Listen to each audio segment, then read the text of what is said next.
sa mga matang laging nakatingin, pero di naman alam ang buong kwento.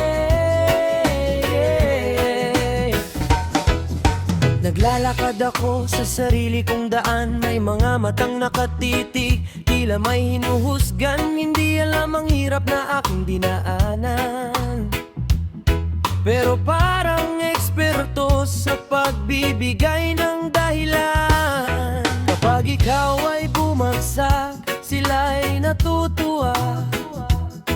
Kapag ikaw ay umangat, marami ang naiinggit pa. Hindi ko na lang pinapansin ang kanilang salita, dahil alam kong ang katotohanan ay kusang lumilitaw. Hindi ko kailangan patunayan ang sarili sa mga taong sarado ang isip at di marunong makinig, habang malinis ang puso at payapa ang isip. Alam kong tama ang landas na aking pinipili. Bagamat ang mapanghusga, hayaan na silang magsalita. Hindi ko hahayaang sirain nila ang aking saya.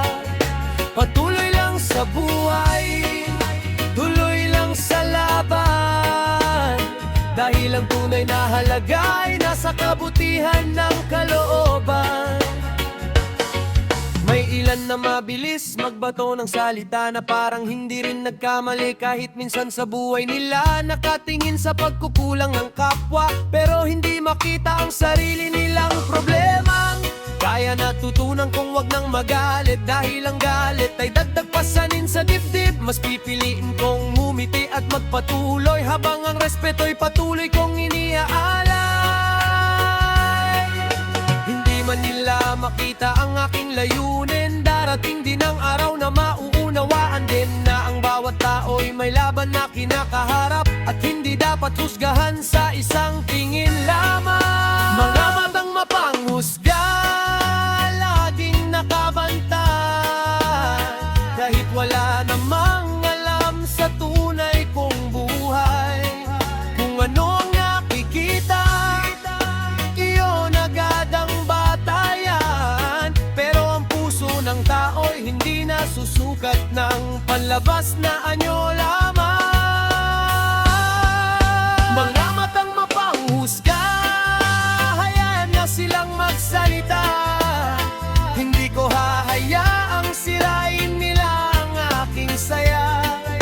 Patuloy lang sa buhay, tuloy lang sa laban, dahil ang tunay na halaga ay nasa kabutihan ng kalooban. Bawat tao may sugat na di mo nakikita. May mga luha ring lihim na pinupunasan. Kaya bago ka humusga, subukan mong unawain muna, dahil pare-pareho tayong naglalakbay sa mundong puno ng pagsubok araw-araw. Mga matang mapanghusga, hindi na ako magpapadala sa mga salitang walang dalang pag-asa, dahil alam ko ang aking halaga at hindi ito nakabase sa opinyon ng iba. Matagal kang mapanghusga, manatili man kayong nakatingin, patuloy pa rin akong mangangarap at aawitin, habang may pag-ibig at respeto sa puso. Walang kahit anong panghusga ang makakapigil sa pag-usad ko. Hayaan mo silang tumingin, basta't alam mo kung sino ko. Reggae vibes, positibong isip, mamahal at respeto hanggang sa huli.